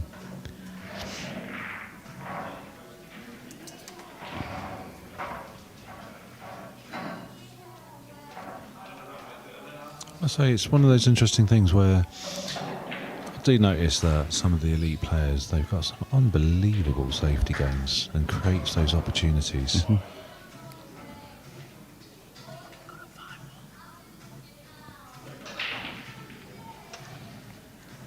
Yeah, I do think that the safety element of 9 ball and 10 ball is very underrated. It's a very, very tricky aspect of the game. There's no hiding places on American table. You can't just sort of dump it and hope that distance is your friend, because these elite players, especially, they can pop from anywhere.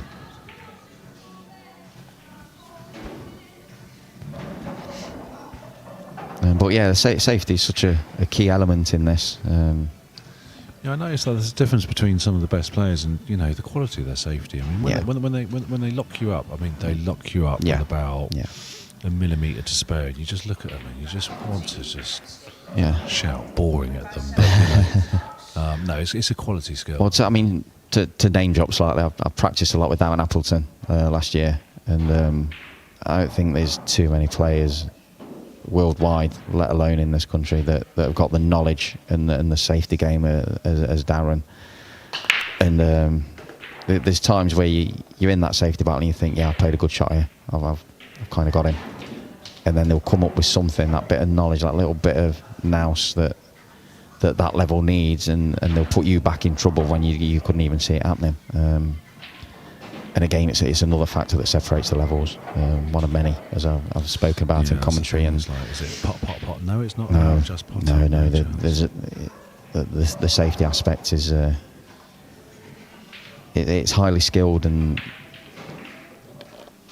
just in that aspect, that safety aspect, I'm probably going to get absolute pelters for saying this, but I think it's more tricky than snooker, because at snooker you've got distance as your friend.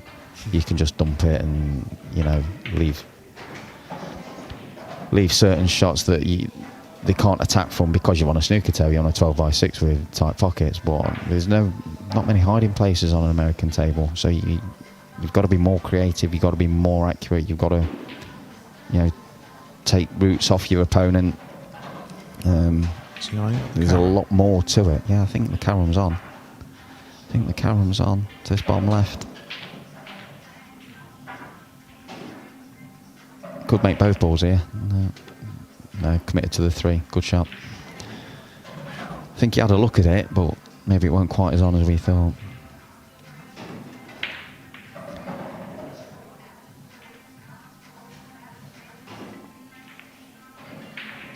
Needed this time, 7-6 up with the break, and he's all that momentum swung his way. Yeah, they were all there from the first shot.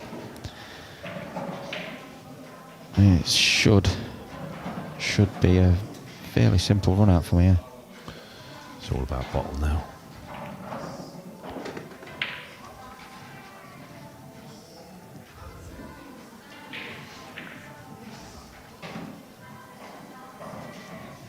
See, as much as Tom might be feeling it and talking about that, I've spoke about it a few times in this match. The fundamentals Tom has can see him through.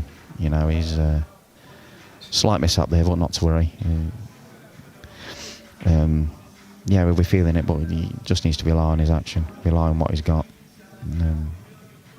Not much can go wrong with that action.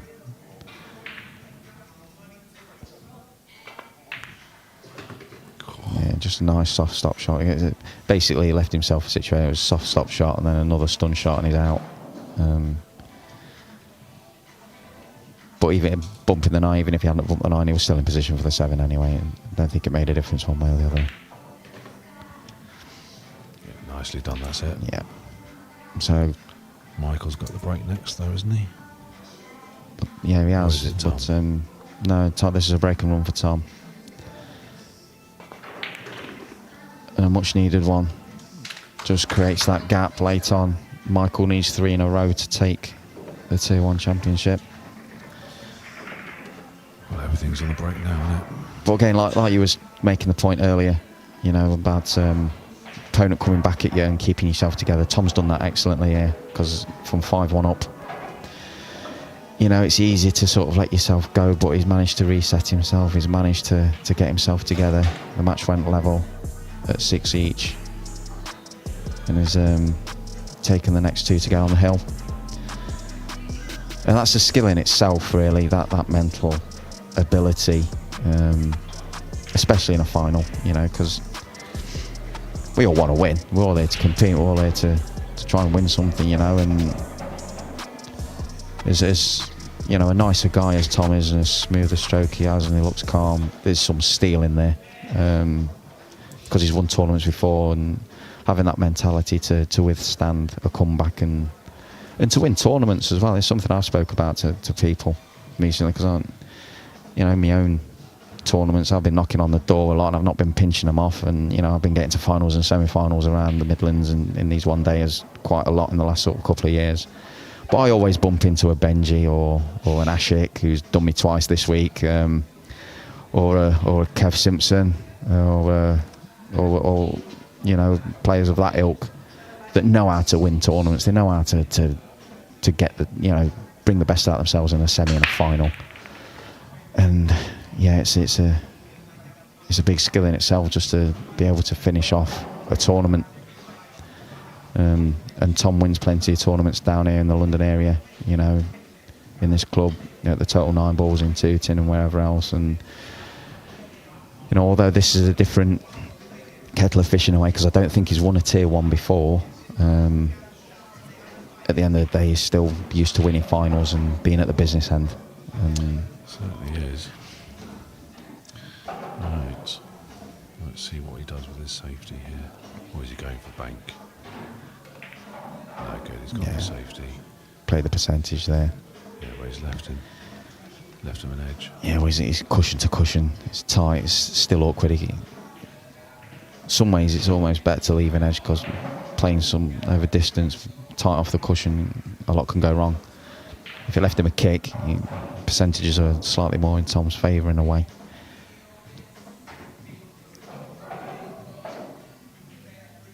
Trusting the table. Oh, he's played that so well. That's a great touch. Didn't try to go for too much there.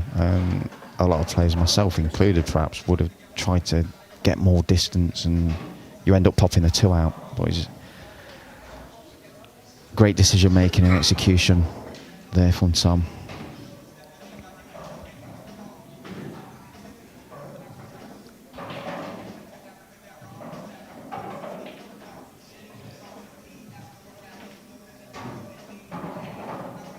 Rail first.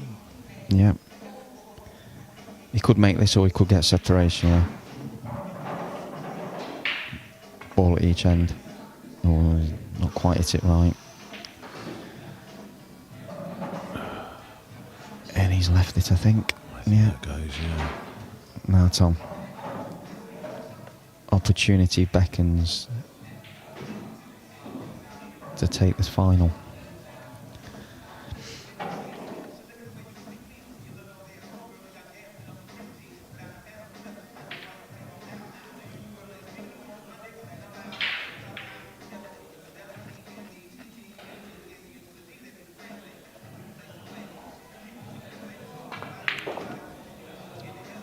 Yeah, good shot.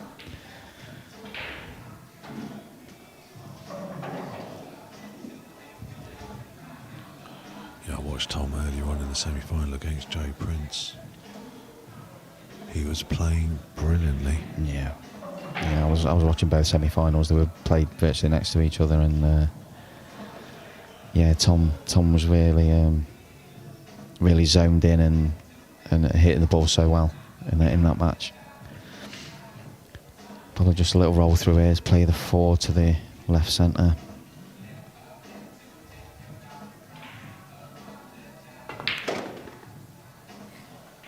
Yeah, that's a good shot. He actually almost played a stun run with side there, just to bring it off the cushion and create the right angle to draw this into the left centre. Come back for the 5 into the top right.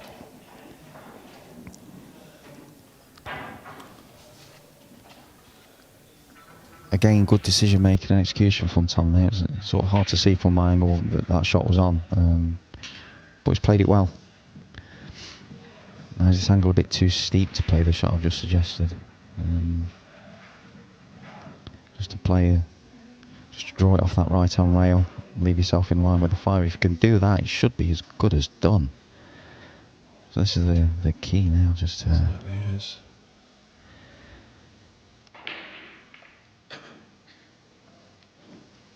land on this 5, and it should be done. Let's see what he does.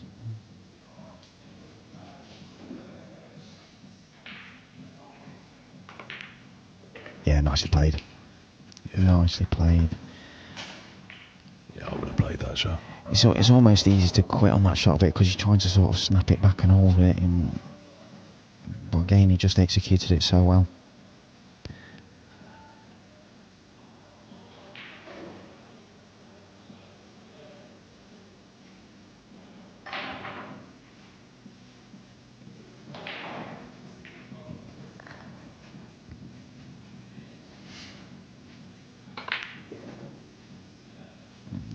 played. Yeah, he's played that perfectly again. Finish cut. Play this with some left hand side just to check it and bring it back towards the centre region of the table down there. A little bit of left hand side just to straighten it out. And there we go.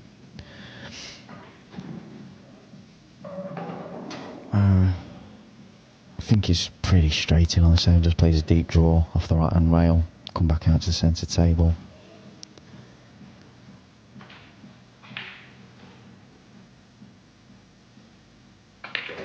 There we go.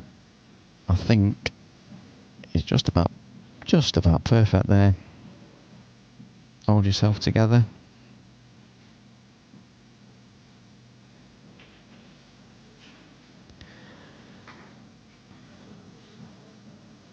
On and off the rail. Oh my God. Well, I didn't expect that, and I almost called it too soon as being in the books. I'm glad I didn't. That'd have been a true commentator's curse, but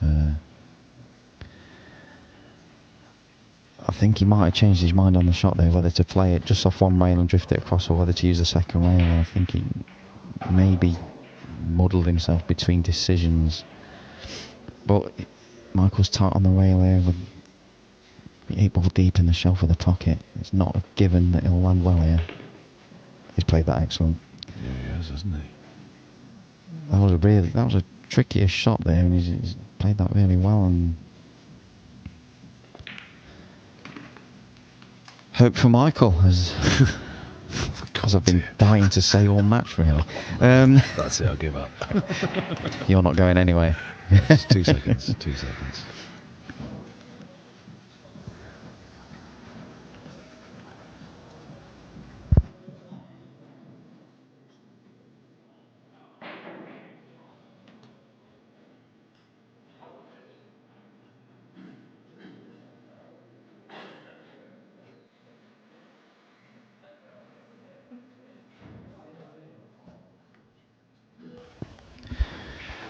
Well, that's an unexpected twist to this. I mean, Tom was taking those out so well to that point, and yeah. It's mental, this game, isn't it? Yeah. But yeah, the last thing I expected there was for Tom to miss that, because like I say, he knows how to win, and he's got bottle in abundance. Fundamentals are fantastic.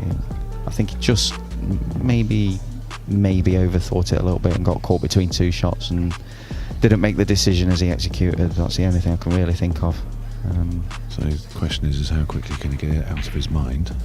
Well, this is it. I mean, And just get back on track. And the thing is, he's got the break here.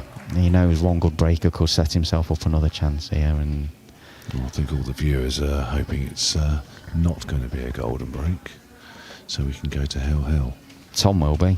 Tom will take that in a heartbeat. Well, I think his missus wants to go home as well. So, she's like, golden break. But he's become tougher mentally in recent years, Tom. He's he's had one chance a golden chance really to have this wrapped up, but he'll go again.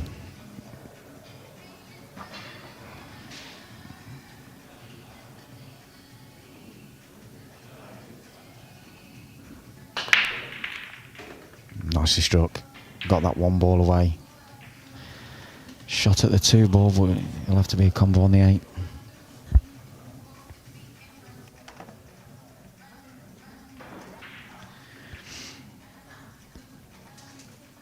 Just a case of controlling all the elements here.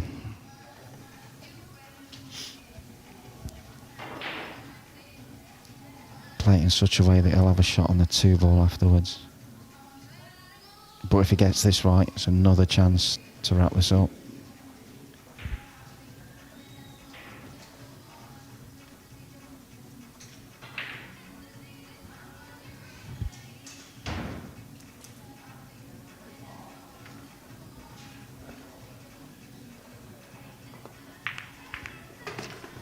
Great shot. That's a super shot.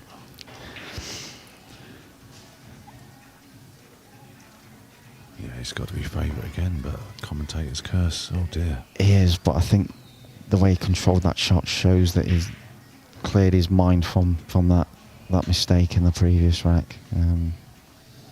This is a tricky one to negotiate. He's stretching a bit over the 6 ball. He's got to land fairly precisely on the 3. Oh. Yeah, I think the stretching cost him there. Didn't quite. So, I mean, he's not even a fat lad, so. Yeah. Crikey. Don't know whether it'd have been worth for him to use his extension on that one, just to be able to loosen up on the shot a little more. Another twist. This isn't going to go out in one visit unless if he wants to be really audacious, play the cross corner bank, but that's Well, just it's worth it. I think it's well worth it. But I think the pace he's got to play is quite thin on this. The pace he'd have to play out, he's losing the cue ball. I don't think that's on. You can still leave that 3 on the second diamond right in the middle. But yeah, I think it's just a case of, like you say, leave that 3 on that second diamond, top rail, come round, try and find cover, or at least leave it awkward.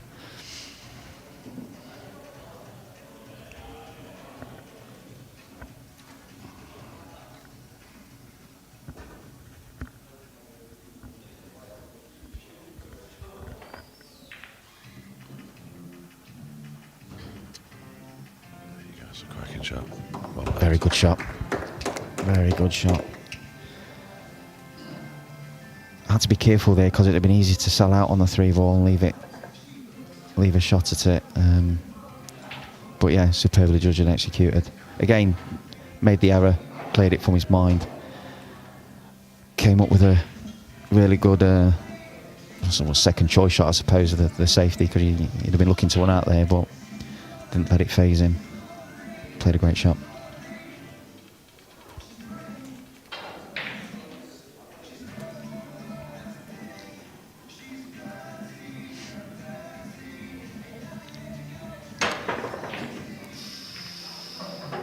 Oh, there could be results all over the place here. No. I thought that 3 was just going to settle on the cushion, or maybe even sort of corner hook on the cue ball on the corner pocket there, on the side pocket rather. Yeah, I think it'll wipe some tears then. But it's interesting because obviously being fairly new to the game, and you see the difference in the quality of players when they jump, and Michael clearly needs to work a little bit more on his jumps to get that accuracy. You say that jumping's difficult. I mean, there's a lot of really good players that struggle to jump. Not everybody's Fed August, or Me. they're exceptions to the rule. Jumping is not easy. The strike has to be so precise on the cue ball. See, when you come to that decision, he had that shot, and you can either do a 2-rail kick and leave that white ball up near the rail up there and leave a lot of distance, or he went for the jump shot, and obviously that jump shot went really wrong. Yeah. And as a result of that, you do, well, for me, I mean, look, I'm just Mr. Average sort of player here, and then I just think, hang on, I would have just gone for the 2-rail kick if I was not confident. I think the advantage of the 2-rail kick is that with any sort of contact on it, even if you don't stick it, the chances are you're getting separation, because if you're going to come off one side or the other, one of the balls is going to sort of come down this end and one's going to stay up the other end. Yeah. But again, that's part of Michael's learning curve, making those decisions. So just reading the chat, it's just basically all Tash. That's it. Not to say that I'm sort of overjudging Michael's shot selections. At the end of the day, he's beaten me this week. Earlier on in this challenge event, he beat me 9-5, and so yeah, I'm not going to be too critical. I'm not going to throw stones in glass houses here. But equally, he's beaten Tom this week as well. He's beat Tom in the last 16 in the main 9-4. So That's true, yeah. He's left himself a nice angle here just to drift up table. All right. I'm not going to say anything about where I think this rack's going to go.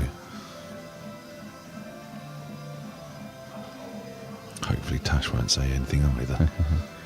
I've seen a little comment from Del Sim. Nice to have you joining us, Del, about Tom jumping on the table. I'd love to see that. He's got 4 balls to negotiate first. Let's not get too far ahead of ourselves. I'd love to see Del down here and jump on the tables here as well. I don't think there's enough room, is there?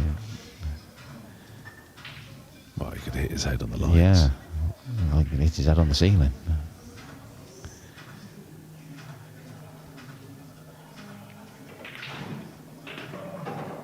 Played that one. Now, Tom, chance number 2 in this rack. Just play this into the left half of the pocket just to stun across for the 7. Just like that. Bear down. Make your decision. Be clear on it.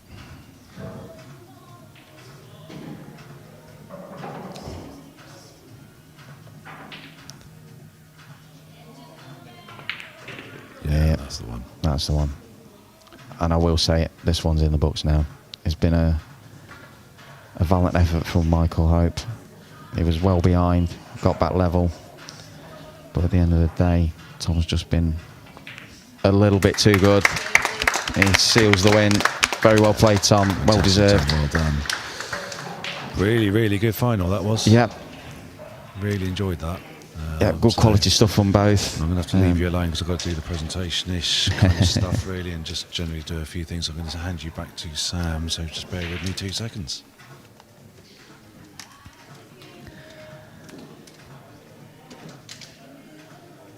I believe that's Tom's first Tier 1 victory. He's been at the business end a few times before, but I don't know if he's ever won one. Fair play to him. He's a class act. On and off the table. He's represents GB9, represents himself really well wherever he goes. I've travelled to many events abroad with Tom, and you know, he's a hungry player, works hard, travels a lot, plays a lot of tournaments, does all the right things, and it reaps its rewards in the end. And yeah, every credit to him. Yeah, certainly congratulations to Tom Staveley. He is your Tier 1 GB9 Tour 1 champion. Southern Masters, I think this one is. Oh, is it Southern Masters it's called? Yeah, Oh, yeah, Southern right. Masters, this one. All it says is Tier 1 Tour 1, something like that. And that brings a wrap to what's been a fantastic weekend of 9-ball action here live at the Spots and Stripes in Reddell. It's going to be one of them tomorrow. Usually it is that where it's a bit of a downer straight after an event. Yeah. I'm feeling it even more. Already am. What a weekend it's been. As the handing out of the trophy happens, if I can get the camera in focus and not be an amateur. There we go. Yeah, I think many people are, hopefully yourself included, looking forward to July already up in Savannah's in Manchester. Yeah, I certainly am. And, well, I'm just looking forward to what is happening with GB9 as a whole. It's certainly had the comeback. It's certainly had the drama. Mm-hmm. It's been front of social medias. Yep. For anyone in Q Sports, and it's been a privilege to be bringing you all the action. To everyone that is listening at home and watching, I hope you have enjoyed the coverage, and it wouldn't be possible without Spots and Stripes, Nigel and his team, Tash the Handyman. Where else do we go with this? Clash, Steel, the tables. What tables they've been. Fantastic. And Z9 Billiards, the cloth of choice for this GB9 tour. Honestly, it's... I don't know, I don't want to waffle on. But we've got to thank everyone. It's been the perfect restart, really, because Yeah. it's been absent for a couple of years due to sort of, you know, circumstances beyond anyone's control, really. So it's been tough to get it back up and running again, but, you know, Dan and the team have done a superb job in organising something, and, I think there was 67 players there this week, which Yeah, 67. it's a bit down on what we were before, but I think it's a perfect restarting point. Hopefully, people that have seen this and the people involved and also the people watching at home and players that were sort of like umming and ahhing and decided to see what would happen. Hopefully, they decide to join in and come to the next one. It can rebuild and get back to the number levels that it was before. Yeah, certainly, and thank you to yourself for It's been a jumping pleasure. in I've enjoyed it. on the commentary box, and well, from everyone here at Spots and Stripes in Reddell, I'll leave you on this one. This was day 2 highlights. Ben Grady, who's done an excellent job with the videos and the photographs. I'm sure we'll be wrapping up day 3s very shortly. But from myself, Dave Hopkins, Dan, rest of everyone else here, this has been the GB9 Tour. Over and out for Tour 1. See you at Tour 2. Cheerio, folks.